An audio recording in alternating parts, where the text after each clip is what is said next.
Once during a firefighting mission, Song Yin unfortunately got his tooth knocked out. His teammates rushed him to a clinic, but when he saw the doctor there, he froze. Memories from his younger days flooded back. 10 years ago, Song Yin was the only bad student at school and fell head over heels for Su Qin, who had just transferred. Later, after Song Yin teased her a bunch, Su Qin started to have feelings for this bright, sunny kid too. As their feelings for each other grew stronger, her family disapproved of their relationship. She made the tough call to break up with Song Yin. But her cold goodbye left Song Yin feeling sad and angry. That's how they ended things. Who's not feeling well? Him. Su Qin's voice pulled Song Yin back to reality. He stared at the familiar name and that incredibly familiar face, just stunned. Su Qin wasn't usually in the dental department. She was just helping out for a bit because a colleague asked her. When she asked Song Yin to pull down his mask, he was afraid she'd recognize him. So he said he didn't need to be seen and turned to leave right away. But Song Yin's actions made Su Qin think. That familiar, yet distant, look in his eyes reminded her so much of someone from the past. She hesitated for a moment, then immediately ran after him. But by the time she got to the gate, Song Yin's team was already getting in the car, ready to leave. This made his teammates in the car very curious. But Song Yin just coldly told them to drive. As the car passed by Su Qin, even though Song Yin acted cold, he couldn't help but sneak a glance at her in the rearview mirror. Maybe their feelings from back then still haven't faded away. But fate is so magical. Today, Su Qin had a day off at home, and suddenly she got a call reporting a fire in the neighborhood next door. The fire was huge, and many people were injured. Song Yin heard it was a doctor, so she knew what to do. On the other side, Song Yin was leading his team to the rescue when a car blocked the fire truck's path. They called the owner of the car, but no one answered. To get to the fire scene quickly, Song Yin had no choice but to order his men to flip the car over. He said he'd take full responsibility later. With everyone's combined efforts, they quickly cleared a path for the fire truck. But when Song Yin rushed to the scene to evacuate the crowd, someone suddenly ran out from the barrier and stopped him. He quickly pulled the person back.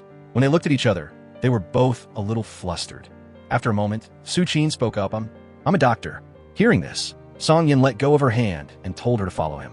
Su Qin looked at his familiar back and suddenly felt incredibly calm. When they got to the scene, they faced difficulties. This old residential area had many hidden dangers. If they sent people in to search and rescue, the risk would be even greater. After Su Qin seriously analyzed the situation, she finally got the agreement of Xiao Chuan, and he decided to lead a group of personnel into search. Then, with their coordinated efforts, everyone entered the neighborhood to conduct a search. But then, an accident happened. One of the apartments suddenly exploded. Instructor Xiao Chuan immediately called Song Yin to ask about the situation. Song Yin said it was a gas tank that exploded, but it didn't cause any damage. Su Qin, standing nearby, overheard that he was okay and couldn't help but breathe a sigh of relief. Unexpectedly, a team member told Xiao Chuan, in this building, every apartment has a gas tank. Facing an extremely dangerous situation, Xiao Chuan immediately ordered Song Yin to evacuate. Song Yin received the order and was about to head downstairs when he suddenly heard a child crying. He resolutely defied the order, ignoring the danger and rushing into the apartment to save the child. Soon after, he found the child's location, but as he was about to carry the child away, as expected, an accident happened. After a series of explosions, Song Yin's voice was no longer heard on Xiao Chuan's walkie-talkie. While everyone was worried about him, a figure suddenly emerged from the black smoke. Seeing her old flame safe and sound, Su Qin's clenched heart relaxed. Then, she grabbed her medical kit and went over to Song Yin, gently asking if he was hurt anywhere. But Song Yin didn't want to talk to her, putting on an extremely proud face. At that moment, Xiao Chuan angrily stomped over to find him. Just after he finished scolding Song Yin, a shout suddenly pierced everyone's ears. Which jerk flipped my car? Su Qin looked at Song Yin in front of her and couldn't help but smile, as if she was seeing the carefree guy from back then. As they were about to leave, Song Yin didn't even turn around to look at her, and Xiao Chuan had noticed the change in his mood. So, he asked curiously, do you know that doctor? But Song Yin didn't answer the question because the current him still couldn't let go of the girl who had hurt him. Later, back at the fire station, Xiao Chuan still tried to trick him into talking, while on the other side, Su Qin had returned home, slowly opening a small suitcase. Inside were things of Song Yan's, even the preserved plum that he had given her back then, and a high school uniform with his name on it. The next day, Su Qin went alone to visit old places, remembering the happy time she had spent with Song Yin, unknowingly ending up in front of his house. At that moment, Song Yan's mother also came out, but when she saw it was Su Qin, she suddenly turned cold and was about to close the door. He's usually at the station, doesn't come home much. After speaking, she closed the door with a cold attitude. Su-chin had no choice but to turn and leave, dejected. Not long after, Su-chin encountered an extremely difficult patient. Clearly, the burn wasn't serious. She just needed to prescribe some medicine, but the patient doubted her skills. Just then, a firefighter with a very serious injury happened to come in, and Su-chin quickly stood up to examine his wound. Unexpectedly, when the patient saw Su-chin was about to leave, she started to cause trouble. After treating the wound, she went outside, anxiously searching for Song-yen.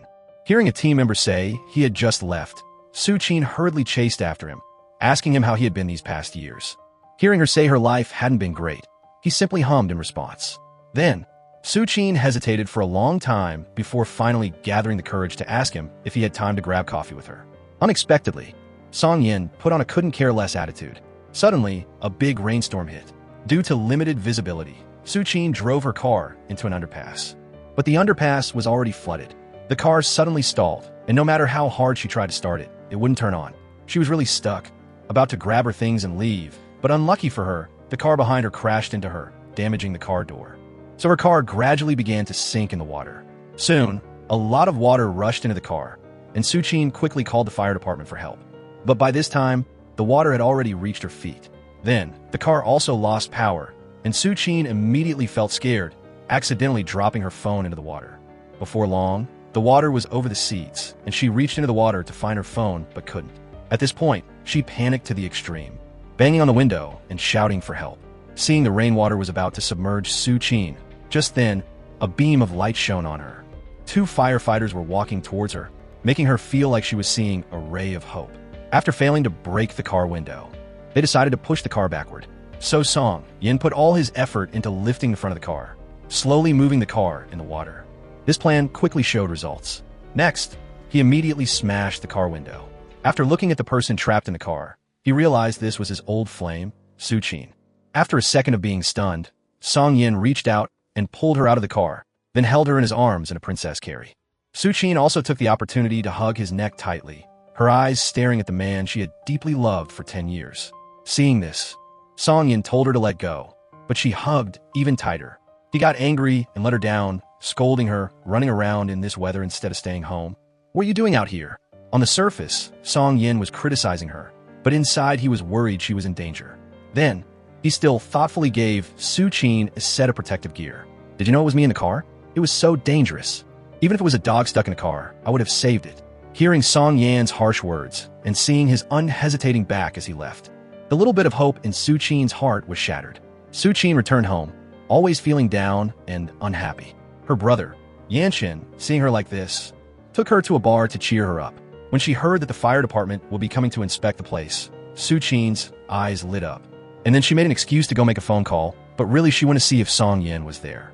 But when she arrived, she didn't see him. So she stepped up and asked the fire inspectors. "I thought firefighters did this? It's done by the management team. They're the rescue station. They don't handle this." Su-chin suddenly felt a sense of loss. Then, she went into the restroom to wash her face, unintentionally seeing a couple kissing passionately in the mirror on the wall. She suddenly remembered the scene of her first time at a bar with Song-yen. Seeing the scene, she remembered the person, and so made an excuse to leave. Not long after, she arrived at Song-yen's fire station, saying she wanted to meet him. But the staff on duty called and said Song-yen was out on a mission and hadn't returned. As she was absent-mindedly about to turn and leave, she suddenly saw Song-yen not far away, looking at her. The two just stood there, looking at each other from a distance. At the same time, Xiao Chuan slowly walked up. "If you want to meet, go meet." Song-yen didn't respond. He just bent down to play with the pet dog. Seeing he had no intention of meeting her, Su-chin couldn't help but feel heartbroken and left. The next day, she went to Song-yen's house again, coincidentally meeting him as he was about to leave. Then, she gave the protective gear to Song-yen, thanking him for saving her last night. "Thank you? How? How do you want to thank me? I want to repay you with my body." Hearing this, Song-yen immediately tensed up, but then she took a step forward. Song-yen burst out laughing at her action. "If everyone I saved repaid me with their body, I'd be dead. What makes you so confident that after all these years, I still have you in my heart?" Song-yen's sarcastic words heavily trampled her self-esteem. But Su-chin thought back to how ruthlessly she had dumped him back then. So Song-yen having this attitude was only natural. Then, she gathered all her courage, tears welling up, and suggested making up with Song-yen. Hearing this, Song-yen was suddenly stunned, then coldly replied, "I've long forgotten about you. A serious traffic accident on the Outer Ring Road brought the two together again when they rushed to the rescue. Just as the firefighters were about to pull the victim out, the car will suddenly slipped. Seeing this, Song Yin quickly shielded Su Qin with his body, resulting in a piece of steel cutting a wound on his back. But he didn't care about this small wound and endured the pain to continue rescuing the victim. Finally, with everyone's efforts, they successfully rescued the victim from the car. After everything was settled, Su Qin asked him to go to the hospital with her to treat the wound, but Song Yin ignored her. Just then, Xiao Chuan walked up. "Listen to the doctor. Get in the ambulance." "I'm fine. No need to go. What's going on?" Anyway, Song Yin reluctantly had to obediently leave with Su Qin. After arriving at the hospital, he suddenly felt embarrassed having to face Su Qin, and immediately said he wanted to switch to another doctor. But Su Qin said, "The other doctors are all busy. Does that mean I don't get a choice? When you saved me last time, did I get a choice?" Hearing this, Song Yin couldn't refute at all, and finally had to obediently listen to her and take off his shirt. Su Qin saw his back covered in scars, and suddenly felt a pang of heartache, tears almost falling. Then, she applied antiseptic alcohol to the wound for Song Yin, used tweezers to remove the debris from the wound, and then used a needle and thread to sew the wound closed. In the past, Guan Yu played chess while getting his bones scraped to remove poison. Now, we have Song Yin getting his wound sewn without anesthesia, so he endured the pain to let Su Qin sew his wound. Su Qin quickly finished treating it, and also told him to come see her in 2 days to get the dressing changed. Unexpectedly, these words made Song Yin angry. The words used to love deeply hurt Su Qin's heart. At that moment, Song Yan's leader, Li Ming, walked in, asking about his wound with a caring expression, and even helping Song Yin put on his shirt right in front of Su Qin. Seeing Ming caring for him like this, Su Qin felt an indescribable feeling in her heart. After Ming left, Su Qin spoke up and asked, "Is Ming your girlfriend?" But Song Yin neither admitted nor denied it. "If you have a girlfriend, you could have just said you have a girlfriend when you rejected me. Why did you have to say those unrelated words?" Song Yin felt a little amused hearing this. Clearly, she was the one who dumped him in the beginning. So how did it become his fault now? Su Qin knew that he still hated her, so she quickly spoke up to explain. After hearing those words, she also frankly admitted, "If time could be turned back, I would still choose the same thing." With his mood calmed down, Song Yin said, "Some wounds are fine when you get them when you're young, but getting them again at this age will steal my old life." After speaking, Song Yin turned and left the clinic, leaving Su Qin alone, sobbing quietly. Li Ming also saw clues from Song Yin's expression, and proactively asked if Su Qin was his old flame. Seeing that he didn't respond to her, Li Ming gathered all her courage and confessed her feelings to him. Perhaps Song Yin didn't know that the more he ran, the more love pursued him. That day, Su Qin was resting at home when she suddenly heard a knock on the door. When she opened the door to check, she was met with a familiar face. The moment the two looked at each other, the atmosphere was full of ambiguity. But then a voice interrupted them. "This is the fire department from 1201. A child crawled out onto the balcony. Then the fire department joined forces and successfully rescued the child." Su Qin also immediately treated the boy's wounds. Song Yin looked at her serious expression and felt an indescribable feeling in his heart. Afterwards, Su Qin also took the opportunity to ask a teammate for Song Yan's phone number. When everyone had left, he stayed behind to help Su Qin clean up. Having his first love, both familiar and warm, right in front of her made Su Qin suddenly feel flustered. To pursue the love she had thrown away, she decided to continue her active pursuit. "Are you off on Sunday?" Song Yin heard her but didn't respond, just silently turned and left. In the evening, Su Qin suddenly received a friend request from Song Yin, which made her ecstatic. Su Qin looked at the posts on his social media feed, never getting tired, and couldn't help but reveal a smile she hadn't shown in a long time. Early the next morning, Su Qin ran to the fire station to find Song Yin, saying she wanted to treat him to a meal. After Su Qin pleaded with him, Song Yin had no choice but to agree to her invitation.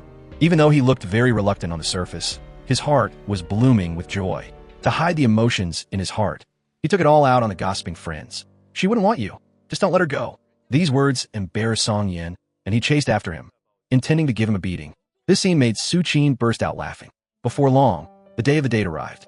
Su Qin woke up early to get dressed, and even specially asked her best friend to do her makeup. On Song Yan's side, he was also preparing for today's date, and even asked Xiao Chuan to give him a cool haircut. At noon, Su Qin was standing in the rain waiting for Song Yin very early, but he hadn't arrived. Just as Su Qin was disappointed, Song Yin suddenly arrived in a taxi. Seeing her with makeup on for the first time, his eyes couldn't help but flash with surprise. After a moment of being stunned, Song Yin slowly walked towards Su Qin, who was waiting for him. The two walked one after the other on the familiar street.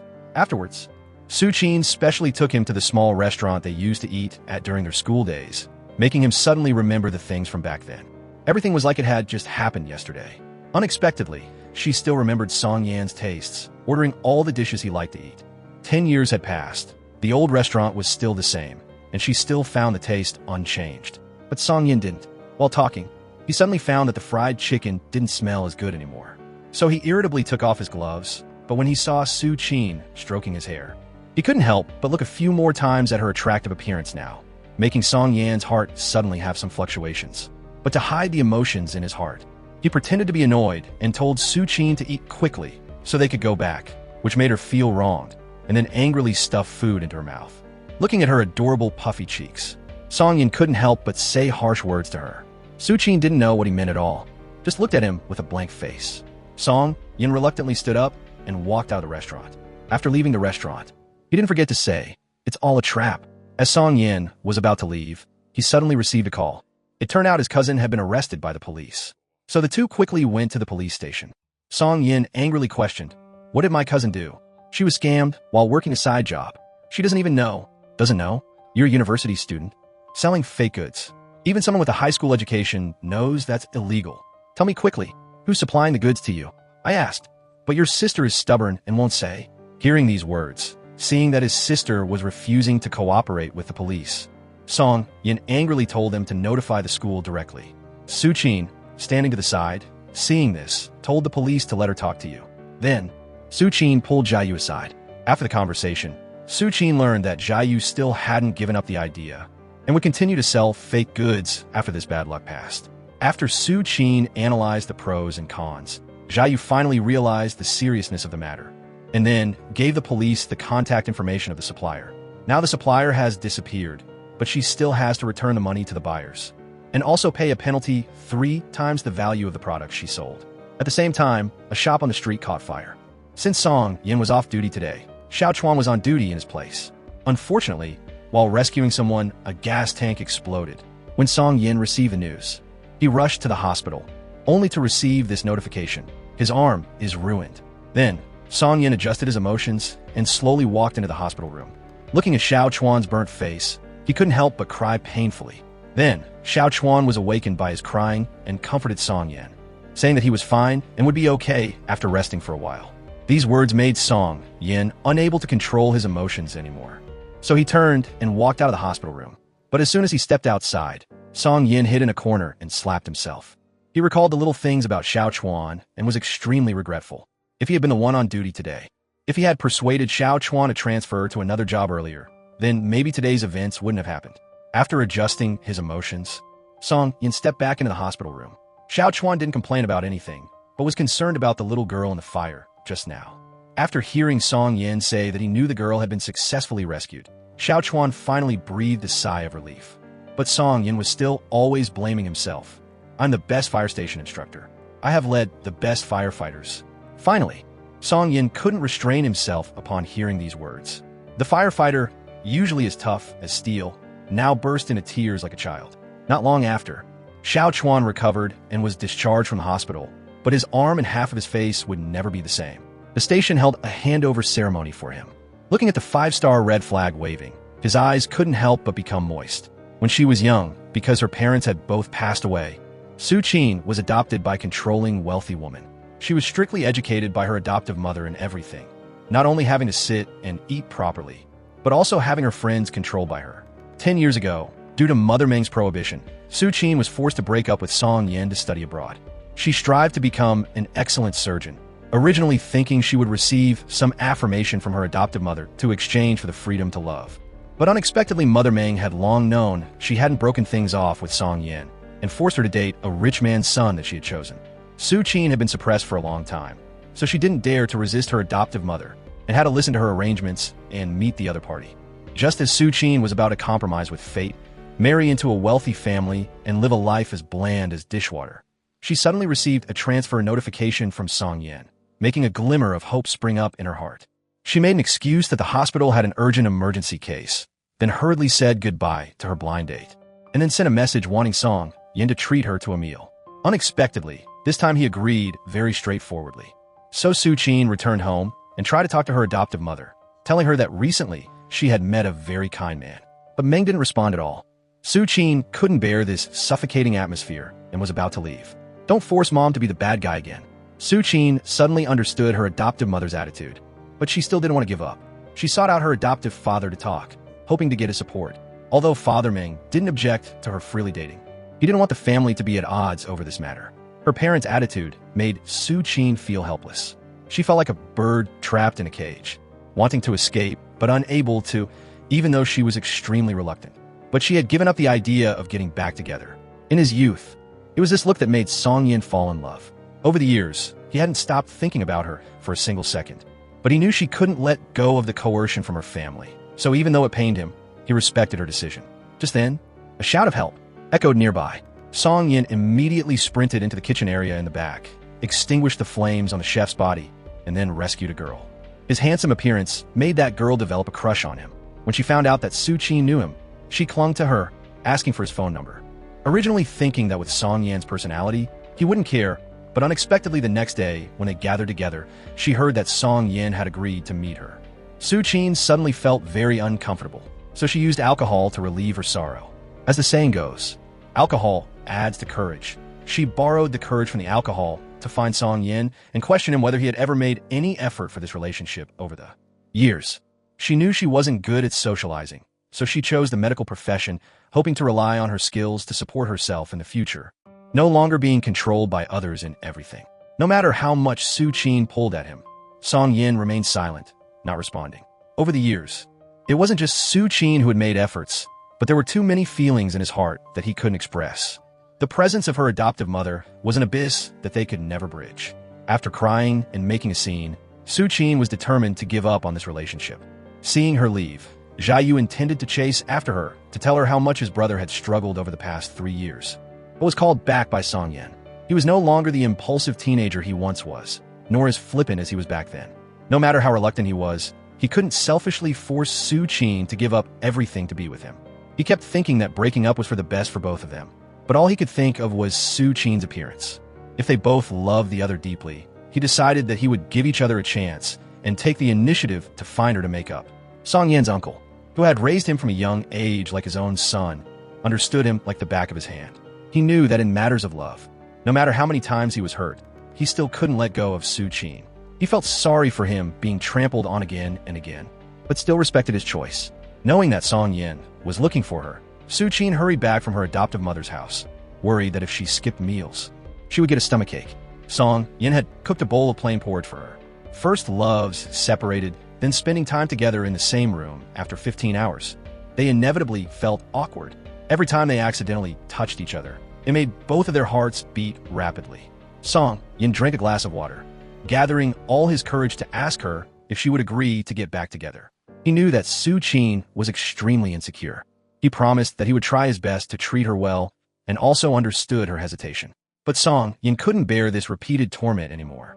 Facing Song Yan's sincerity, Su-chin didn't know how to choose, and in the end could only remain silent. Their feelings were like boiling water that had overflowed and couldn't be turned back. Having lost her parents at a young age, Su-chin was very insecure. She was afraid that her adoptive mother would abandon her. Su-chin knew that she was both cowardly and selfish, and fundamentally didn't deserve Song Yan's love. And Meng Yanchen was worried that Su-chin would leave him. So he waited for her downstairs early in the morning, reminding her not to continuously go against mom's wishes, or else the tragedy of 10 years ago would repeat itself. Su-chin felt that since she was young, she had been like a wild animal trapped in a cage, being tamed by her adoptive mother again and again. She had long lost the ability to survive on her own. Song Yin, being abandoned again and again, felt an extreme pain in his heart.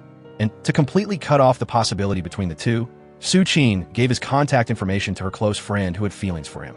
Thinking that if he agreed to meet her close friend, the two would develop step by step.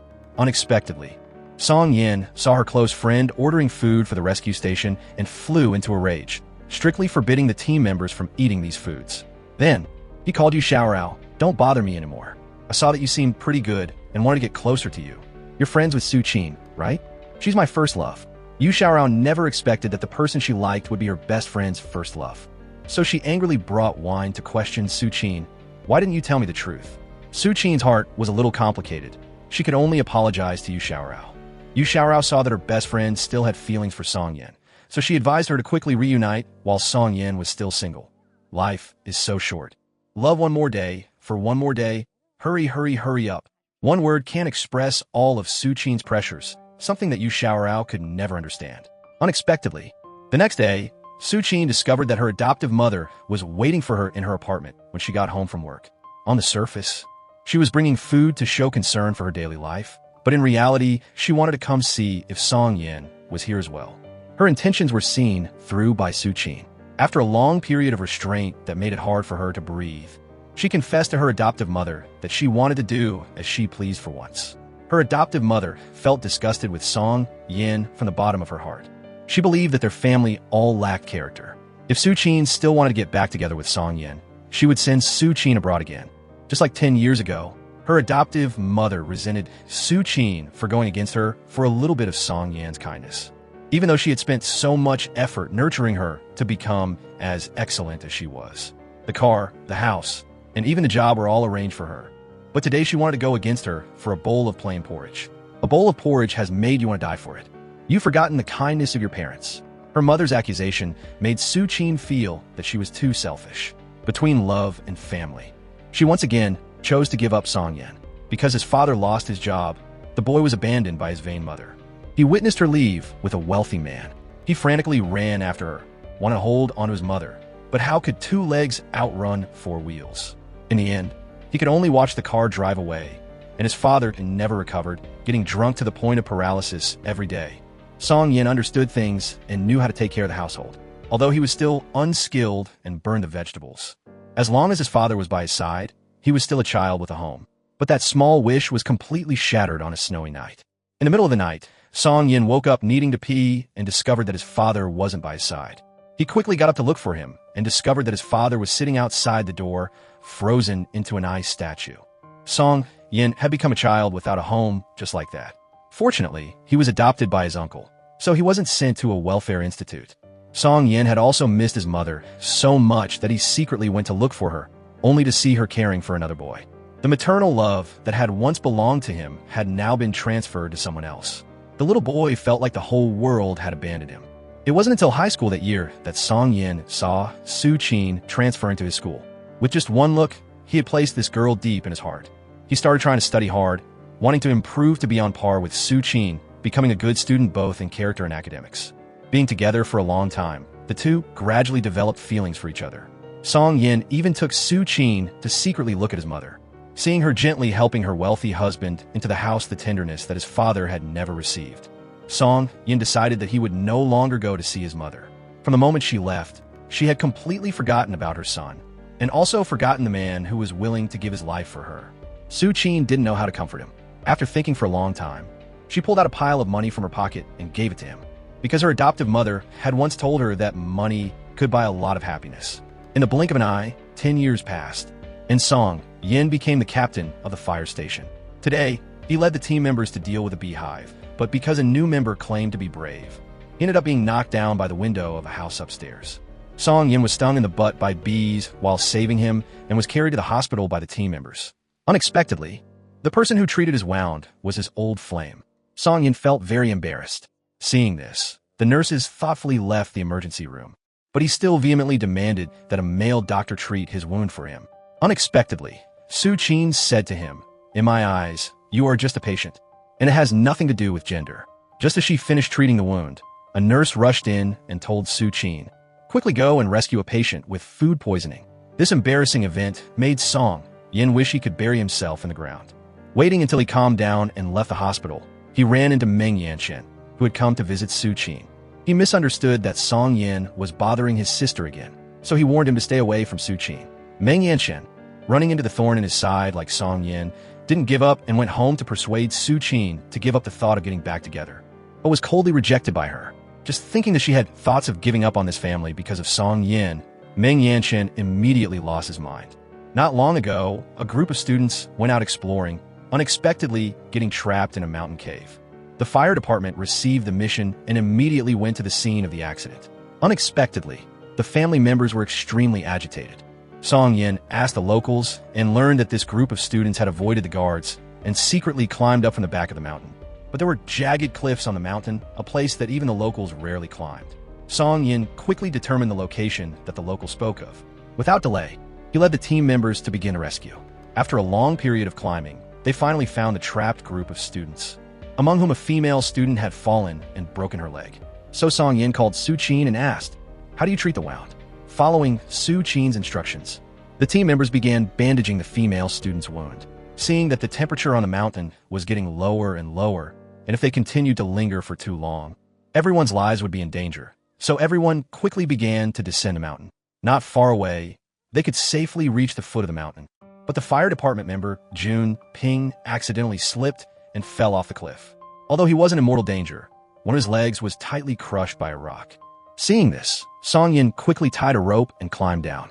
But he used all his strength and still couldn't budge the rock. And the female student kept screaming in pain from her wound. He told everyone to quickly take the girl down the mountain. Seeing that Jun Ping still hadn't been freed after an hour and a half, Song Yin told the team members to take the group of students down the mountain first, and then take tools to push the rock away. He stayed with Jun Ping. So everyone quickly began to descend the mountain, while Su Qin was a little worried about Song Yin's safety. Unable to resist, she had sent messages all afternoon inquiring about his situation, but still hadn't received a reply. She called Song Yin, but no one answered. Little did she know that Song Yin was currently in the cliff, holding onto the trembling Jun Ping. The two warming each other, persevering and waiting for rescue. And the team members had finally reached the foot of the mountain with difficulty. The student they had been supporting all the way immediately shook off the firefighters upon seeing their family members and happily ran forward to hug their fathers. The firefighters hadn't even had a chance to catch their breath before having to take the tools and return to the mountain. As the two were shivering from a cold, about to give up, they finally waited for the team members to arrive for rescue. Song Yin safely descended the mountain, so exhausted that he collapsed to the ground. Jianyu gave him bread to eat to relieve his hunger. Jianyu had just been transferred to the fire station to work as an instructor. He felt that what happened tonight was a bit upsetting. Song Yin just smiled calmly. "I've been a firefighter for so many years. What kind of person haven't I seen? But as long as we can save people's lives every time, then everything we put in is worth it." And Su Qin, who had been anxiously tossing and turning, received Song Yan's safe report, and finally she could sleep peacefully. The rescue of the female student last night made Jianyu realize a critical problem.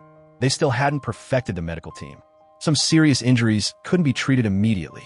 To minimize the casualty rate, Jianyu suggested to his superiors that they cooperate with the hospital and send a team of medical personnel to the fire station for training. Among them, the team leader was Su Qin. Unexpectedly, the person who stepped forward to model was her ex-boyfriend. Pretending to be calm, he demonstrated to everyone how to stop the bleeding for an injured person. But with the continuous physical contact, Song Yin immediately felt his heart pounding.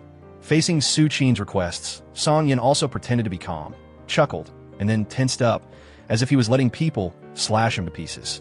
After being pressed once, Song Yin finally couldn't bear it anymore. He picked up his shirt and hurriedly left. As the person in charge of the team, the two couldn't help but see each other every day, but Song Yin seemed very resistant to interacting with her. Even during fire drills, he didn't want to be in the same group with her. Su Qin teamed up with Song Yin. Jiang Yi teamed up with Dr. Su. Although Su Qin felt very uncomfortable in her heart, she didn't complain and completed the training with the team members, unaware that Song Yan's eyes were always closely watching her. Waiting until after the training ended, the two met again in the gym. Su Qin couldn't help but ask him, "Why do you keep avoiding me?" Song Yin explained that he didn't want the team members to gossip, as it would affect the training progress. This answer made Su Qin feel very uncomfortable, and she sullenly said that she would keep her distance from him in the future. Hearing this, Song Yin panicked and went up and pressed the stop button on the treadmill. As Su Qin turned to leave, she suddenly sprained her ankle. Song Yin hurriedly helped her sit down and then lifted her foot into his lap. Although Song Yan's mouth was complaining when he massaged Su Qin's foot, seeing her appearance of sweating from the pain, he couldn't hide the heartache in his eyes. Unexpectedly, at this moment, the gossiping team members suddenly appeared, making the two feel extremely embarrassed, and Song Yin hurriedly left the scene. The next day, in the middle of the night, a bus plunged down a hillside.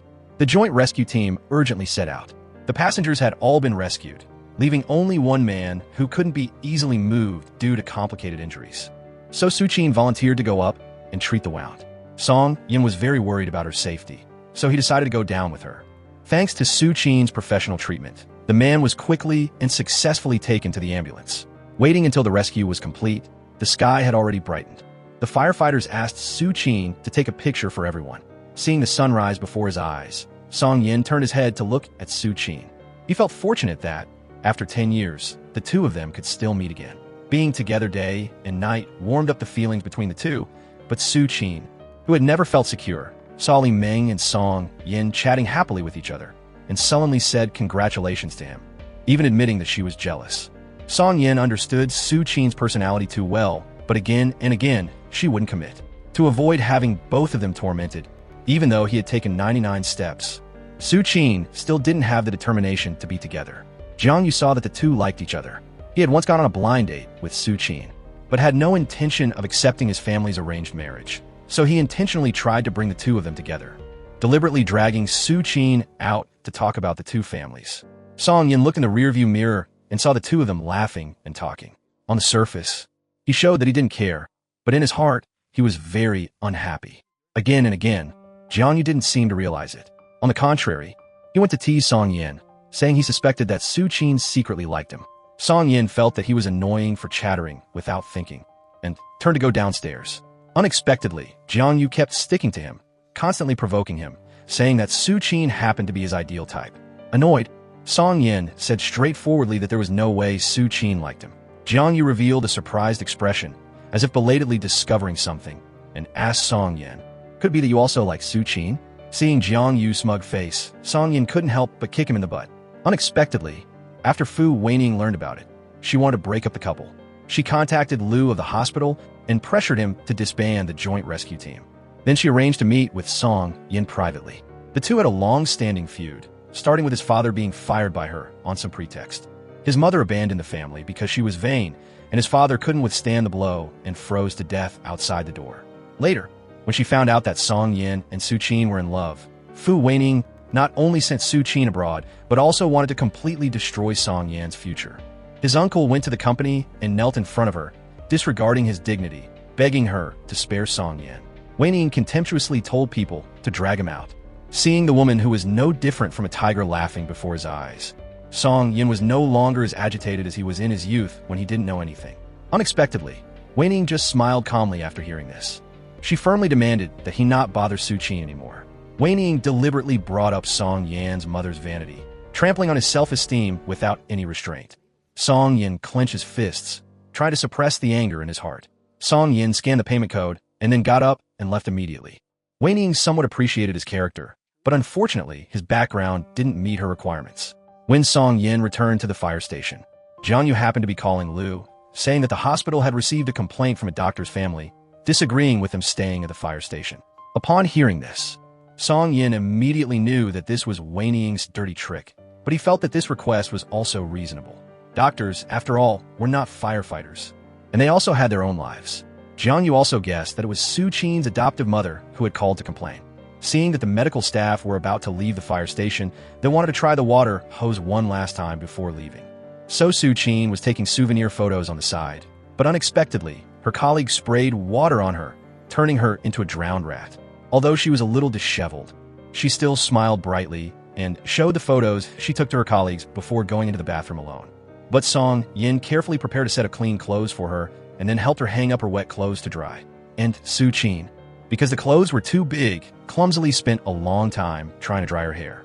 Seeing this, Song Yin took the hairdryer to dry her hair, not forgetting to tease Su Qin that she looked like a ghost right now, and then gently combed her hair, causing Su Qin to remember 10 years ago when they were so carefree. In their eyes and hearts was each other. But after so many years of separation, everything was like the scenery was still there, but the person was gone. Su Qin realized that she knew very little about him over the past 10 years. So she was eager to fill in this missing part. She asked Song Yin about the things that had happened over the years, but unexpectedly, he casually avoided it, saying that his affairs had nothing to do with her. Meeting Fu Weining today made Song Yin realized that the possibility between the two of them seemed to be zero. He couldn't bear to make Su Qin feel embarrassed in the middle.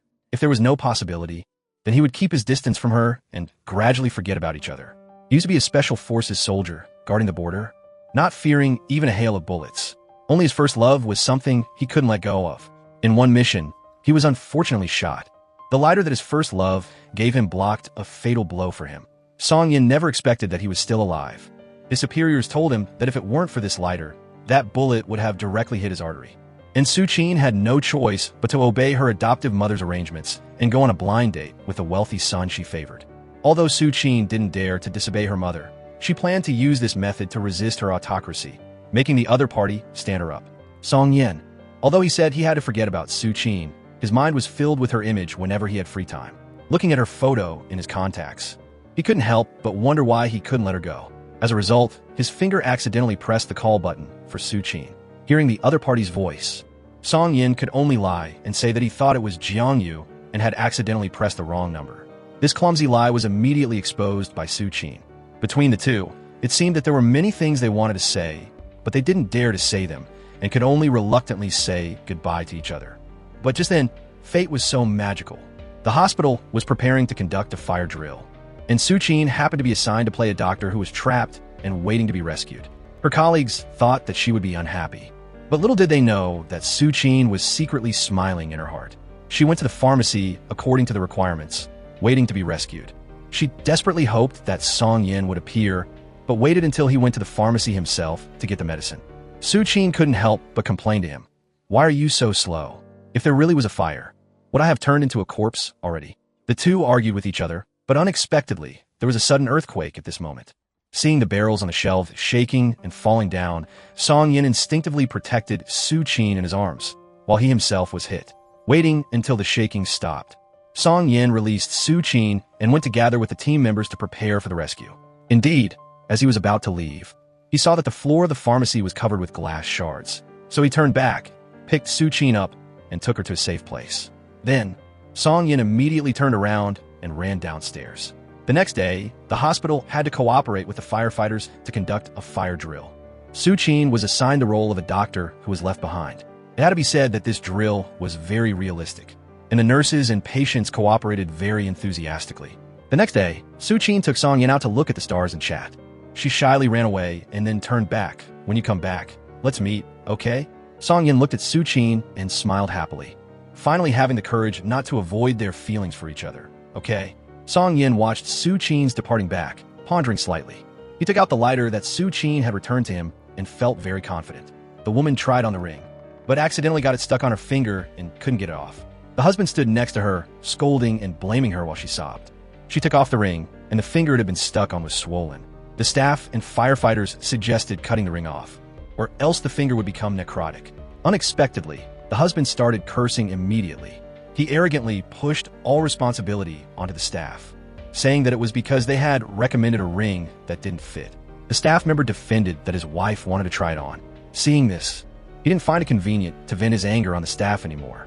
The son next to him was also worried that if they cut the ring, they would have to pay for it. The husband continued to vent his anger on his wife. At this moment, the rescue team decided to let the son choose. They asked him whether to cut it or not. He didn't care about his mother at all and asked them if there was any other way to get the ring off. Seeing him hesitate, Jiang Yi squatted down to comfort the mother. He advised her not to feel guilty or blame herself. He believed that what she had sacrificed for this family was worth more than 100 rings a long time ago. Hearing this, the son also woke up and agreed to cut the ring off immediately. Next, the firefighters took out their tools and prepared to cut the ring. They cut the ring very quickly, and the mother's finger had not yet become necrotic. As they were preparing to settle the bill and leave, Jiang Yi took the cut ring and gave it to the staff member. He asked them if they could ask the company to use this ring to make some jewelry as a gift for them. Hearing this, the staff member agreed to report to the company, and she gave him a thumbs up for his spirit. But fate always likes to play tricks. Such a kind Jiang, he had to endure the pain of losing a loved one because of the earthquake. Song Yin noticed that he was a bit strange, so he quickly came to ask, "I beg you, leave me alone. Let me save a few more people. Is there anyone else down there? Saving people is important, but your health is also very important." Song Yin pulled Jiang Yi away and ordered him to rest. Jiang Yi couldn't suppress the pain in his heart, and tears streamed down his face. Song Yin asked what Jiang Yi's mother's name was, and he would contact the detachment to find her immediately. At this moment, there was another aftershock, and many houses collapsed a second time. That night, Jiang Yi called his mother, but no one answered.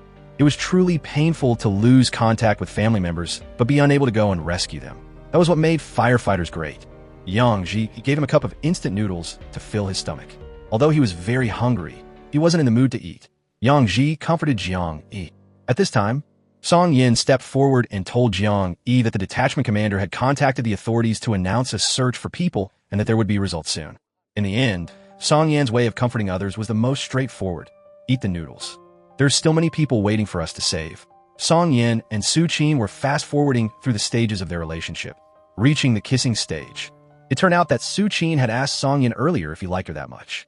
Song Yin looked at Su Qin adoringly and replied, "Yes, I like you very much. Actually, after 10 years, your personality and interests have changed, but I still like you very much. Let's be in love." Su Qin was still a little hesitant, and Song Yin sadly left. Unexpectedly at that moment, Su Qin suddenly shouted, "Okay." Then she ran toward Song Yin, and without hesitation, she hugged Song Yan's neck tightly and said to him, "Let's get married." Just like that, the sweet couple became husband and wife in an instant. They lived together, calculating when to have children. Song Yin was very attentive and cared for his wife. He was worried that his wife would get trapped in a car again, so he gave her a safety hammer and taught her how to use it, hand in hand. He reminded her that when breaking the glass, she had to hit the corner hard and not in the middle. Su Qin was so infatuated with love that she didn't hear what Song Yin was saying. All she could think about was hugging and cuddling. But there would also be times when she was jealous. Su Qin asked Song Yin, "Are you still working closely with Li Meng?" Song Yin knew exactly what she meant, so he deliberately asked back, "Why do you care about my work?" Su Qin said aggrievedly, "I just saw that you guys were very close, so I was just asking." Knowing this, Song Yin immediately hugged his wife, their noses touching and their lips close. "Every man in the world likes you." Song Yin teased her that she had changed over the years and had learned how to be sulky. Su Qin kicked Song Yin very hard. Her pouting lips and glance made Song Yin anxious. Song Yin played with Su Qin's ear and whispered, "Do you want to study the structure of the human body tonight? Don't think that they're sweet now because a few days ago, he had faced death in the earthquake." Song Yin was buried under a pile of rubble and lost consciousness. Su Qin risked her life to go down and rescue Song Yin. "I can't risk your life. He is my life. Let me go down there." Everyone was very moved by her feelings, so they agreed to let Su Qin go down to rescue Song Yin. Song Yin's injuries were more serious than imagined. Rebar had pierced through his abdomen, and he was bleeding nonstop. Su Qin gave him an 4 and checked his vital signs. But at that time, the radio rang, saying that there was a seriously injured person who needed surgery immediately. On one side was the man she loved, and on the other was her responsibility and mission. At that moment, Su Qin understood the meaning of the medical profession. She tearfully kissed Song Yan's forehead and said that she would go to surgery immediately. Everyone was again moved by Su Qin's greatness and selflessness. Fortunately, her teammates arrived in time, rescuing Song Yan from under the rubble. Jiang Yu looked at Song Yan's serious injuries and burst into tears of pain. He kept telling everyone to be gentle and not to touch the wound. Song Yin was taken to the operating room for emergency surgery. Director Su performed the surgery on him personally. After 4 hours of emergency treatment, they finally removed the steel pipe. The 2 dogs, Xiaoming and Li Ge, waited wearily outside the operating room. At this time, a patient who needed surgery was brought in. Su Qin took on the task without hesitation. The next morning, after finishing the surgery, the first thing she did was run outside to find Song Yin. But on the way, she saw the medical staff carrying a body out of the operating room. Su Qin couldn't believe it and stood rooted to the spot. She suppressed her tears and carefully opened the cloth with a trembling hand. At that moment, tears welled up and she breathed a sigh of relief. Thankful that the dead person wasn't Song Yin. Song Yin's old teammate just happened to be there and gave her a nudge. "Is that your sister-in-law?" "Hello, my name is Lu Jie." He took Lu Jie's hand and said that she was a doctor, not his sister-in-law. Then she left the tent for the 2 brothers to talk. As soon as Su Qin left, Lu Jie confided, "Did it not work out?" Song Yin smiled and shook his head. The 2 looked at each other and laughed happily. After so many years apart, who would have thought that when they met again, it would be on a hospital bed in the epicenter of an earthquake? "I looked for you everywhere, but I couldn't find you. Were you deliberately hiding from us?" Lu Jie said that he felt very sorry for Song Yin seeing him like this. Song Yin calmly said that what was done was done. Lu Jie knew better than anyone that Song Yin had been shot back then because he didn't want to implicate his teammates. Song Yin looked at Lu Jie's military rank. Hearing this, he abandoned his guard. Isn't this military uniform always Song Yan's dream? Then Lu Jie wrote down his contact information and gave it to Song Yin, threatening him not to play the disappearing act again in the future. Song Yin hesitated and nodded, promising to keep in touch often. A little later, Jiang Yu led the team members to visit Song Yin. After all, when these optimistic boys were together, the atmosphere was very cheerful. They teased Song Yin that he was much more handsome after the surgery than before. One member took out his phone to show Song Yin the baby born in the earthquake. It turned out that the baby's father was also a soldier. Although the mother didn't make it, fortunately, they were able to keep the child. Yang Ji told Song Yin about how Su Qin disregarded her own safety to go down and rescue him. Song Yin was very touched after hearing this. Pippi teased. Halfway there, Dr. Su went to perform surgery on someone else. It seems she doesn't really love you. Jiang Yi told Pippi. Do you even know what true love is? After the members went outside, Jiang Yi turned back and said to Song Yin, just now everyone was only teasing you and Dr. Su. In reality, she was the first one down to rescue you. Su Qin said that you were her life. Song Yin was very touched. He decided to have Jiang Yi be the master of ceremonies for his wedding. Depeng went to visit Sister Nan. She gave him a piece of candy. Depeng happily returned to the front lines to continue the rescue. Yang Ji also went to visit the person in his heart. The nurse saw the injury on his face and volunteered to apply medicine for him. Yang Ji shyly stared at her. In the morning, the first time the two of them squeezed onto the train together, Song Yin protected Su Qin in his arms, afraid that someone would touch her. The train suddenly shook violently, and Song Yin accidentally touched her himself, getting closer and closer, more and more intimate. Su Qin secretly felt excited and happy. Afterwards, they went to see a movie together, and Song Yin bought a very large box of popcorn. Halfway through the movie, Song Yin's professional habits kicked in. He saw that the emergency exits in the theater were locked, so he called the staff to open the doors. Only then was he able to watch the movie with his wife with peace of mind. Looking back and forth, their feelings grew stronger and stronger. The two looked at each other, moving their lips, wishing they could swallow each other whole. Just as the two closed their eyes and were about to kiss, laughter rang out, ruining the beautiful moment. Song Yin frowned in annoyance. After the movie, the two went to the supermarket together. Song Yin took the pork belly that Su Qin liked to eat the most the previous year. Unexpectedly, Su Qin said that she now liked to eat marbled meat. Song Yin wasn't angry. He said that made it even easier. He would now relearn her tastes. Su Qin said that she didn't eat spicy food anymore. And Song Yin replied that he had started to eat spicy food. After 10 years, both of their tastes had changed, but their love for each other had never changed.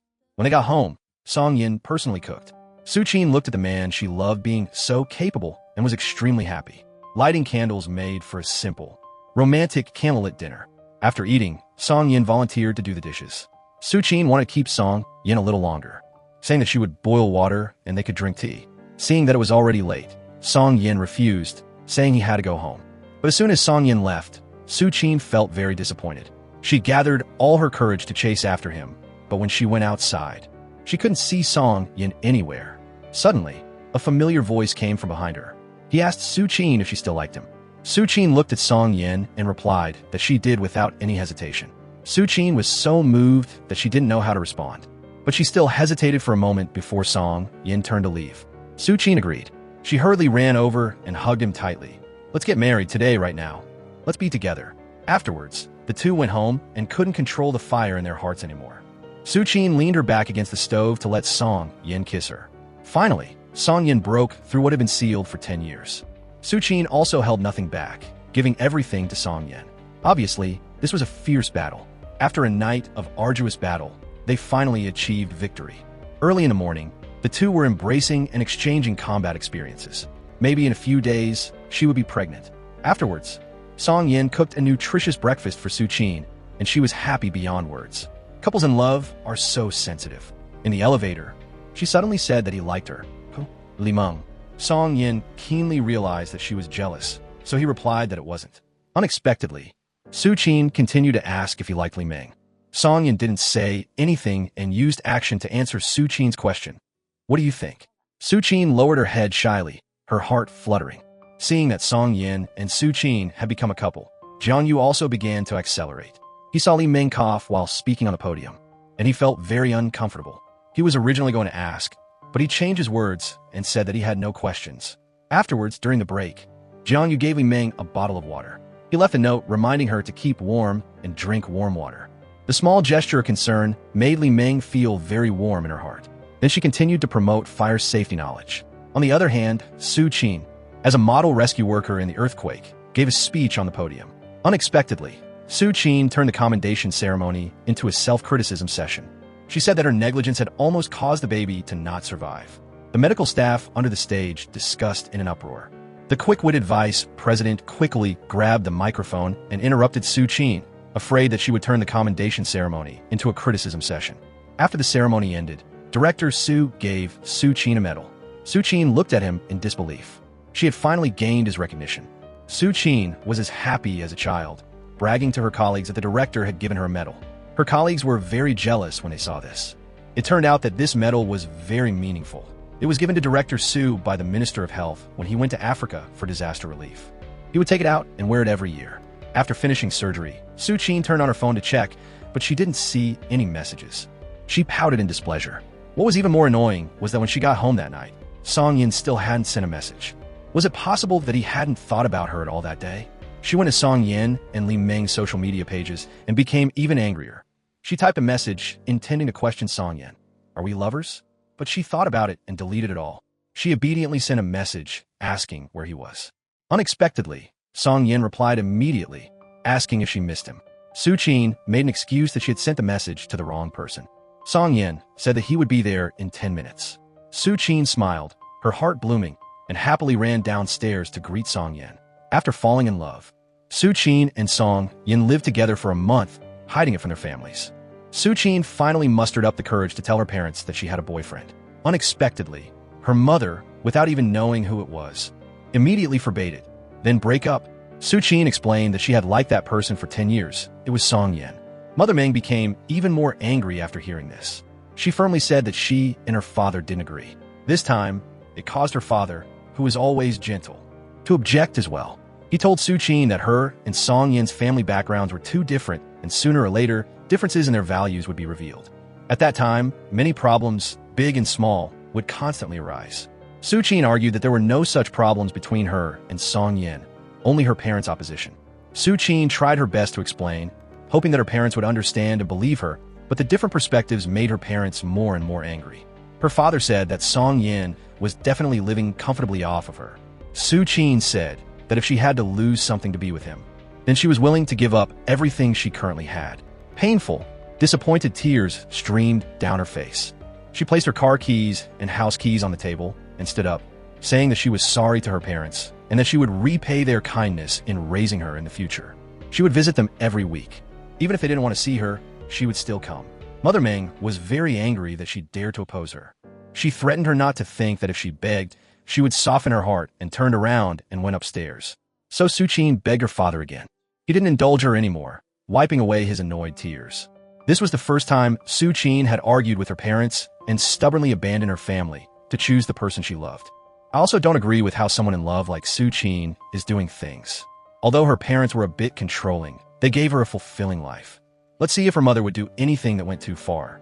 She only hoped that her daughter would marry a good person with a bright future. That way, she wouldn't be burdened by the pressures of daily life in the future. Su Qin left the house and went to an overpass, crying miserably by herself. Song Yin ran to be with her. Su Qin raised her arms, asking for a hug. She had given up everything, and now she only had Song Yin. Song Yin painfully hugged the girl he loved. Just like that, Song Yin invited Su Qin to his house. As soon as she entered, his cousin Jai Yu and his aunt and uncle welcomed her very warmly. A table full of food was waiting for them to eat.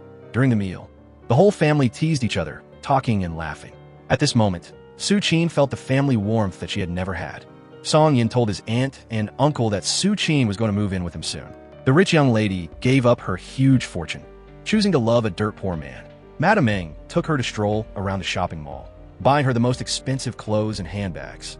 But Su Qin wasn't excited at all. On the way back, she even had a young master drive her home. When Su Qin hesitated, not knowing whether to get into the car, she heard Jai Yu call her sister-in-law. It turned out that Song Yin had also brought his cousin here to shop. Madame Meng became angry after hearing this. She told the young master she doesn't have a boyfriend. Unexpectedly, Su Qin immediately retorted, saying that she did have a boyfriend and he was right there. Madame Meng said that the two had conflicts and had broken up. Su Qin didn't back down anymore. This time, she bravely walked towards the person she loved. Song Yin felt extremely happy, but he also knew how much hurt Su Qin must have endured to say those words in front of Madame Meng. As a man, Song Yin wouldn't let his wife be embarrassed. He took Su Qin's hand and walked in front of her mother, politely nodding and greeting. "I'll visit you at your house another day." Madame Meng's eyes widened upon hearing this. and she angrily turned around and got into the car and left. Suchin's courage also made Jiayu look at her with different eyes. Song Yin hugged her tightly, putting his hand to her ear and saying, "I'm sorry for making you feel wronged. I promise Suchin that I'll go home with you in the future and face everything with you. I'm still carrying this bag of lipstick and donuts that are mine." The next day, when it was time to go to work, although she didn't have the comfort of a luxury car, Suchin understood the freedom of a bicycle. Arriving at the hospital, she heard her colleagues say that a patient's family was causing trouble outside, and that person was specifically blaming Dr. Yang for a failed surgery that caused his wife to die. Upon hearing this, Suchin took a cup of coffee and went to the roof. Sure enough, Dr. Yang was hiding in a corner, crying. Suchin comforted her. "I used to know an emergency room doctor abroad. He set a rule for himself and the doctors in his department. If a rescue was unsuccessful or they couldn't get off the operating table, then they were only allowed to grieve for 1 minute, not even a second more, because there were still many patients waiting for you." After hearing this, Dr. Yang confided in Suchin, revealing that when the patient was brought to the hospital, her stomach was already severely bleeding and needed surgery immediately. But her mother-in-law and husband hesitated because of the tens of millions of yuan in hospital fees. They didn't sign the consent form for a long time. Although the patient's older brother finally agreed to the surgery, they had missed the golden window of opportunity. Although Dr. Yang wasn't responsible, the patient still died under her care. Dr. Yang sat in the operating room, full of regret. Suchin, hearing this, said to her, "We are just weak humans, not omnipotent gods." Those words were like a life-saving straw, pulling Dr. Yang out of the darkness. She looked at Suchin, extremely touched. Suchin gave Dr. Yang the cup of coffee she had brought up, but the patient's family still wouldn't let it go. They threatened that if they didn't receive compensation, they would jump. The surprising news was that Song Yin and Jiang Yu were biological brothers, with the same mother but different fathers. Song Yin's mother liked extravagance and only wanted to marry a wealthy man. She heartlessly abandoned the young Song Yin. She obediently listened, but in the end, she still couldn't get what she wanted. After she finished with Jiang Yu, she gave her son to the first wife to raise. It must be said that Song Yan's mother was truly great, giving birth to 2 sons who became outstanding firefighters. But until now, they still didn't know that they were biological brothers. Suddenly, a fire exploded at the scene of the mission. Jiang Yu was blown away from the second floor by the strong pressure wave, falling heavily to the ground. Commander Song Yin ran over to check first, shouting Jiang Yu's name. At that moment, Song Yin was afraid that he would lose a comrade in arms again. Jiang Yu woke up. Fortunately, Jiang Yu woke up. He was so frightened that he had lost half his life. Was he injured? I'm Fine. That night, Jiang Yu was absent-minded, and Song Yin took the initiative to comfort him, asking if he was scared. Jiang Yu nodded. Song Yin said that firefighters like them were the courage of this city. If even they were afraid, then the whole city wouldn't be at peace. The day before, Jiang Yu sat alone in the office, watching the video of Song Yin saving him. After watching it once, he replayed it again and again. His nose tingled, and he almost burst into tears. He was so engrossed that he didn't even notice when his teammates approached him. Before Jiang Yu had a chance to rest, the director sent them on another mission. A chemical plant was leaking toxic gas. Song Yin and Yang Ji went into the leak area to close the valve. Suddenly, the screws on a pipe came loose, and toxic gas sprayed out. Song Yin couldn't dodge in time and was sprayed all over. His back hit a hot electrical pole, burning through his protective clothing. After getting outside, Song Yin immediately felt dizzy and fainted to the ground. When he was taken to the hospital for emergency treatment, Suchin felt very distressed seeing him. It was a toxic gas with the strongest toxins in the world. Suchin performed defibrillation continuously in the operating room. No matter how much she compressed his chest, it didn't work. Her eyes welled up, and she felt very panicked. Finally, his heart rate was restored, and Suchin finally breathed a sigh of relief. After this incident, Suchin began to worry about her future life with Song Yin. She was afraid that such dangers would happen again, and that she would always be worried and uneasy. When she got off work and went home that night, Song Yin was standing at the end of the street, waiting for Suchin. She approached Song Yin, and he took her into his arms. Last night, 22-year-old Depong had just successfully confessed his love to his girlfriend. Today, he lost his precious life while fighting a fire. It turned out that people were secretly setting off fireworks in the square, and the fireworks shot into the clouds, exploding in the sky. Suddenly, one shot into the building, which happened to contain a lot of illegal, flammable, and explosive materials. The fire spread very quickly. The fire department received a call and immediately went to the scene. The fire was even more serious than imagined. Song Yin led everyone upstairs to rescue people. Coincidentally, this building had many hidden fire hazards. When they opened the fire hose, there was no water. They had to change their plans, abandoning the hose and braving the danger to rush inside. But misfortune always struck. There were many gas tanks in the room that looked like they were about to explode. In a critical situation, Song Yin ordered everyone to retreat. The explosion had a very strong killing power. When Song Yin checked the team members, he couldn't find Peng anywhere, and Gu Tan didn't answer either. Suddenly, someone discovered Peng's helmet lying on the ground. Only then did they realize that something was wrong. Afterwards, they did indeed find Peng. With everyone's help, they pushed away the stone that was pressing down onto Peng. When they turned him over, they saw that Peng's face had been burned beyond recognition. It turned out that in the crucial moment, Peng had given his gas mask to a trapped person. Peng. Song Yin carried Peng, continuously calling for a doctor, and placed Peng on the ambulance. Peng. Song Yin instructed Jiang Yi to go to the hospital with Peng at all costs, while he would continue to lead his teammates to carry out firefighting work. Song Yin looked at the building and secretly made up his mind that if anything happened to Peng, he would make them pay the price. After putting out the fire, Song Yin and everyone went to the hospital to visit Peng immediately, but they saw Jiang Yi sitting outside the operating room, crying. Although they didn't want to believe it, the fact that Peng had sacrificed his life had become a reality. Everyone fell heartbroken at the loss of a comrade in arms, as Peng, who had once been so lively and clever, had just sacrificed himself. At this moment, Peng's girlfriend learned the news and rushed to the hospital. Seeing this scene, Li Nin cried uncontrollably. The teammates covered Peng with a white cloth. Song Yin stormed out of the operating room as if he wanted to take revenge on the Meng Corporation. Seeing this, Su Qin worriedly chased after him. She held Song Yin back and asked if he was okay. Song Yin frowned tightly, unable to calm down. He told Su Qin that he couldn't fulfill his promise to her anymore. "What's wrong, honey?" Song Yin vented the resentment of losing a comrade in arms on Su Qin. He said that he couldn't live a peaceful life with her anymore, that he had to find out the truth. Then he left, resentful and determined. He went to the scene of the fire at the Meng Corporation building, intending to find clues. Su Qin's parents were still complacent at home. The most scheming girl in the movie had finally revealed her true colors. It turned out that earlier, Meng Yanchen had argued with his mother and left the house, going to a bar to drink himself into oblivion. At this moment, Yi Zi received a call from a colleague, saying that Meng Yanchen had gone to a hotel. Yi Zi immediately handed over all the work in her hands to her younger cousin Xiao Yu, who dressed up in Su Qin style and went to the hotel. At this moment, Meng Yanchen had drunk quite a bit. Yi Zi knelt down, looking at him with pity and asking if he was okay. Meng Yanchen opened his eyes and vaguely saw Su Qin, but upon closer inspection, he realized that it was Yi Zi. Then he disappointedly sat up. Yi Zi always used the excuse of inviting him to eat to come and find him, always tucking her hair behind her ear. Unexpectedly, Meng Yanchen didn't have the slightest interest in her, scornfully saying to her, "Moths and butterflies are two very similar kinds of insects, but they have very big differences. Even if a moth has wings as beautiful as a butterfly, it's difficult for ordinary people to tell, but I could tell at a glance." Yi Zi's eyes filled with tears. She understood better than anyone what Meng Yanchen was saying.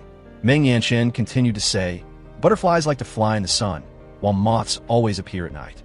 Hearing this, Yi Zi pretended not to know what he was talking about. Meng Yanchen refused to explain clearly and just quietly drank his wine. Then he said, "It doesn't matter whether you understand or not. Right now, I just want to be alone." Taking all her courage, Yi Zi boldly said, "I like you, but do you have to treat me like this?" Unexpectedly, Meng Yanchen's words became even sharper, asking Yi Zi, "How much money do you want in the end? What makes you think you're worthy of me to play around with? Get out." These words deeply hurt Yi Zi's heart. She painfully turned and left, running out of the room, sitting in a corner hugging her knees and crying. But thinking about it, giving up like this was too unworthy, so she came up with a bold idea. She returned to the room once more, and after a few actions, Yi Zi actually did that kind of thing, falsely accusing Meng Yanchen of assaulting her. Mother Meng, worried about her son, called him. Yi Zi had an idea, answering the phone, but she didn't say a word, just constantly sobbing, crying a few times, and then immediately hanging up. That still wasn't enough. Afterwards, she called the class leader, crying and saying that she was being bullied and asking the class leader to come and save her. It must be said that Yi Zi was too scheming. She was being oppressed. His mother, afraid of making a big deal out of it and affecting the company's reputation, found a lawyer to resolve the matter. How could this cruel mother easily spare Yi Zi? She drafted a text message asking Yi Zi how much money she wanted. Without hesitation, Yi Zi replied that it was 15 billion. As she was preparing to send her bank account number, Meng Yanchen suddenly woke up, if you send this message. You'll have to go to jail. He wasn't so drunk that he had lost his senses. Meng Yanchen sat up, still kindly reminding Yi Zi, if you send the account number, it's equivalent to extortion and you'll be immediately going to prison. At this moment, Yi Zi was still struggling, saying that she had videoed him. I'm saying not by. Yi Zi angrily said, if I call the police, you're finished. Meng Yanchen was discouraged and no longer cared about these things. Instead, he said to Yi Zi, if you have the ability, try calling the police and see. Yi Zi took out her phone and entered 110, but didn't dare to press the call button. Would she call or not? Yi Zi, blinded by greed, actually called the police. Hello. It's not good. Chairman Meng, Director Meng has been taken away by the police. The girl, for fame and fortune, took advantage of Meng Yanchen's drunkenness to falsely accuse him of assaulting her. But a heartbroken person like Yanchen didn't explain a single word at the police station. His parents were extremely worried outside. Yanchen declared that he wanted to use his honor to protect Jiawei and his mother. After hearing the news, Su Qin and Song Yin rushed to the police station, telling the lawyer to relay a message to him. If there's anything, come home and solve it together. But Yanchen wouldn't listen, insisting on doing things his own way. Public opinion was quickly criticizing him. Song Yin asked the hotel owner if Yi Zi was his employee. The owner angrily said, I had long seen that she wasn't a good person. I fired her a month ago. I didn't expect her to cause such a big mess now. Song Yin asked if there were no security cameras in those rooms. The owner said, they're in the hallways but not in the rooms. Then he showed Song Yin the security footage in the hallway, saying, this person must have seen what happened in the room at that time, but we still haven't been able to contact them. After watching, Song Yin looked pensive on the other side. Jiayu was on the rooftop with a lot on her mind. As it turned out, the person that the camera had recorded in the hallway was Jiayu that night. Because she was worried about Yi Zi, she had followed her. Unexpectedly, she just happened to see Yi Zi doing that kind of thing with Yanchen. In order to falsely accuse Yanchen, she had scratched herself. The clever Jiayu took out her phone and recorded this scene. At this moment, Song Yin returned home. As soon as he looked, he recognized the person in the video as his cousin. Yanchen didn't force Yi Zi. I don't know. How would you know? If you didn't participate, why didn't you tell the truth? You saw the evidence at the door, and you took pictures, right? How is that not important?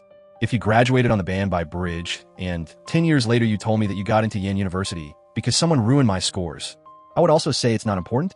If you protect your master's degree, and someone accuses you and causes you to lose your qualification to take the exam, I would also say it's not important. I'm going to turn myself in. Mother Yanchen finally accepted her punishment and was locked up in prison.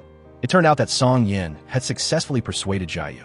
He told her that he wouldn't forgive the Meng family, nor did he intend to take revenge, because he didn't want to live his life in hatred. Then, he stood up and said to Jiayu, I don't need you to be a righteous hero.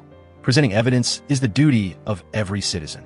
Although Jiayu was agitated, her honest nature determined that the Meng family had to pay the price. Yanchen's mother knew that Jiayu had evidence proving her son's innocence. In her eyes, there was only money, and the first thing she said was, how much do you want? The problem was that she didn't need money. This surprised Yanchen's parents, and then they became angry, not showing any sincerity when coming to the Song family. A distinguished guest has arrived. Please don't mind our small home. After entering the house, Yanchen's mother still maintained her arrogant attitude. Just say what you want. These words hit a nerve, and Jiayu retorted, if you're going to use this attitude to save people, then you can leave now. Father Meng, knowing what was good for him, admitted that it was their fault back then. Seeing that Jiayu had begun to calm down, Yanchen's mother unexpectedly interrupted directly. She said those vicious words, if you want to take revenge, then aim at me.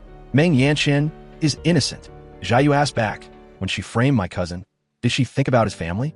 My family has experienced that feeling for over 10 years now. You stabbed me, and I just slapped you once. Is that called revenge? Meng Yanchen's parents were speechless, grinding their teeth. Yanchen's mother asked Jiayu what she wanted. Then pay it back in the same way as before. Jiayu, today, you have to wash away the humiliation of my parents. Kneel down. Pay back that kneeling from back then to me.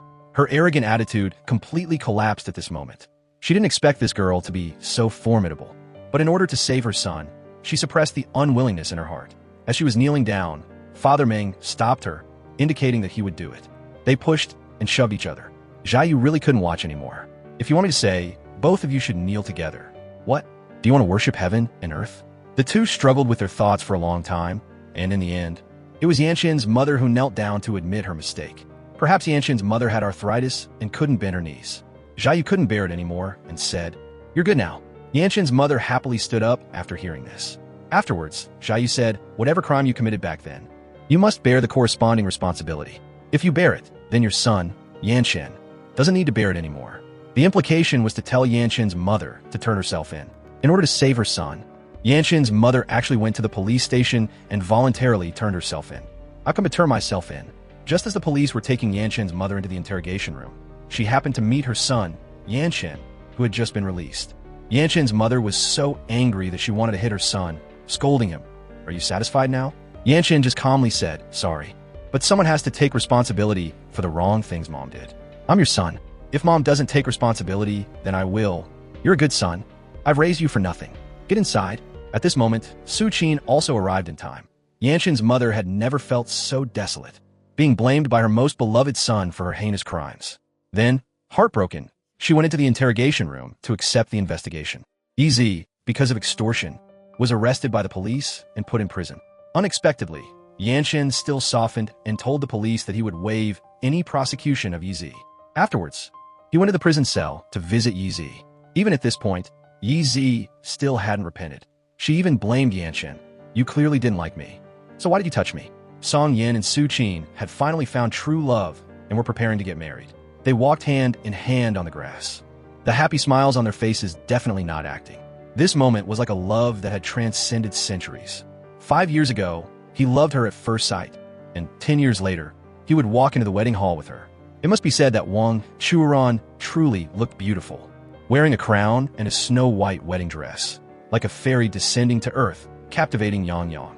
A few days prior, Madame Meng had voluntarily turned herself in, admitting that she had framed Song Yin back then.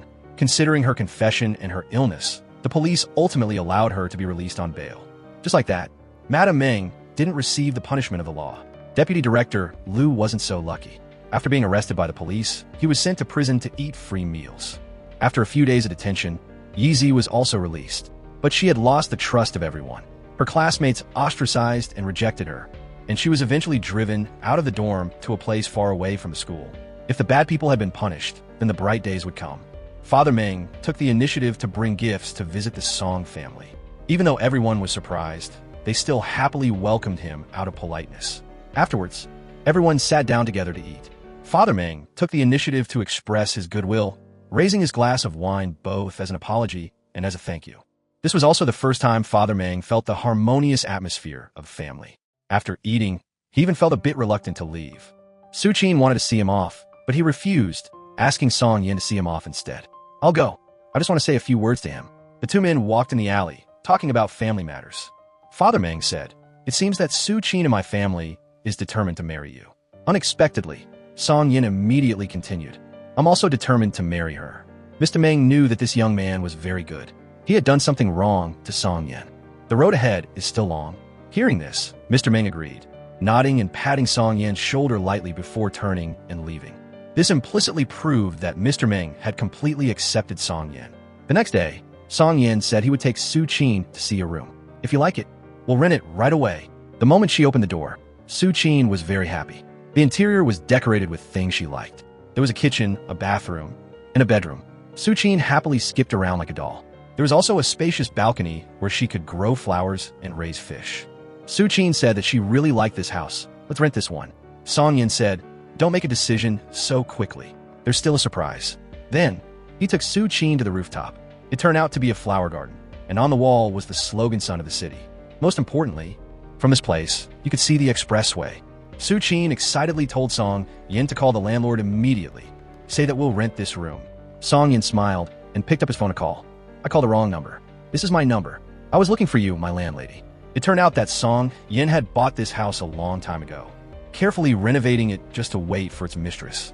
Song Yin was too good at creating romance. Taking advantage of this atmosphere, he knelt down and proposed to Su Qin. I agree to give you everything, my sunrise and sunset, my past and my future. Will you marry me? After this, Yanchen's parents changed a lot, deciding to start over, their hairstyles also looking more vibrant. He also officially let go of his feelings for Su Qin. Seeing the engagement ring on Su Qin's hand, he was not only not angry, but instead presented a gift to congratulate them on their happiness. The two turned and walked in opposite directions at the same time. At this moment, Yanchen's steps were strong and charming. Suddenly, he received a message. Opening it, he saw that it was from Su Qin. Being able to be family with you for life is my luck. This luck was decided from the first time I met you when I was young. The grand finale, the smoke and fire of humanity. Madame Ming finally discovered her conscience. Recognizing Song Yin. It turned out that Song Yin and Su Qin were currently taking wedding photos, happiness and romance filling the screen. At this moment, suddenly a storm hit, and the whole city fell into chaos. Song Yin and the fire department he led entered a state of combat readiness, with all personnel canceling their vacations and waiting for orders 24/7. Rainstorms flooded the roads. When facing disasters, the Chinese people worked together as a team. People actively posted for help, assisting stranded personnel, and journalists were reporting the latest news from the front lines. Suddenly, the wind blew a billboard down, injuring the cameraman.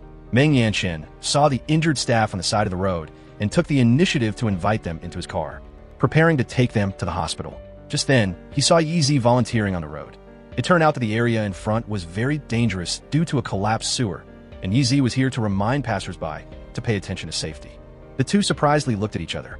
With the situation urgent, there wasn't time to stay. Yanchen looked at Yi Zi in the storm, his emotions mixed. Afterwards, a truck full of bicycles passed by. A clever man blocked the manhole cover with a bicycle. It was unknown whether the bicycle company would provide sponsorship for this action. After a day and night of emergency rescue, Song Yin and the team members were very tired, sitting on the side of the road, eating bread to fill their stomachs. Their hands were constantly shaking, but before they had finished eating their bread, they received a rescue notification. A nearby tunnel had collapsed, and many passengers were trapped inside, including Su Qin's mother. The driver had been hit by falling rocks and had lost consciousness. Madame Meng tried to open the door, but it was blocked shut. Just at this moment, Song Yin arrived with his team members. They rescued the trapped people. Hearing the sound, Madame Meng banged on the door, reminding the rescue workers, but she no longer had any strength. To make matters worse, mud had blocked the windshield. Madame Meng used all her strength to reach out and honk the horn, but with her injuries, she couldn't reach it. At this moment, Song Yin looked deep into the tunnel, feeling that something was wrong.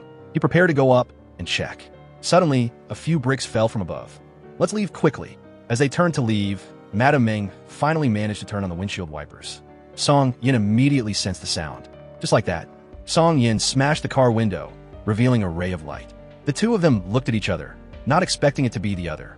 Without any hesitation, Song Yin reached out to rescue Madame Meng. Madame Meng looked at Song Yin, the person she had always framed. He quickly extended his arm, which had been destroyed in the darkness. She grabbed Song Yin's hand as if grasping a life-saving straw. In this way, Song Yin carried Madame Meng and successfully escaped danger. On the ambulance, people asked Madame Meng if she knew that firefighter. She turned her head and looked at Song Yin. He is my daughter's boyfriend. Before long, the storm dissipated and the whole city was gradually recovering. Su Qin was transferred from the emergency department to the outpatient department. Madame Ming no longer had the arrogant attitude she once had, but was more gentle and caring. The family atmosphere was warm. On the other side, Jiang Yu and Li Ming also became a couple, beginning their romantic love story. Song Yin and Su Qin were in the flower garden on the rooftop of their home, embracing each other sweetly, watching the trains move. The wind was blowing, making it incredibly romantic. Su Qin curiously asked what soldiers like Song Yin swore. Serve the people wholeheartedly, not fearing sacrifice, being loyal to our duties, working hard, striving in difficulties, and in any situation, absolutely not betraying our country. Nor will I ever betray you. Please like and subscribe to follow more movies.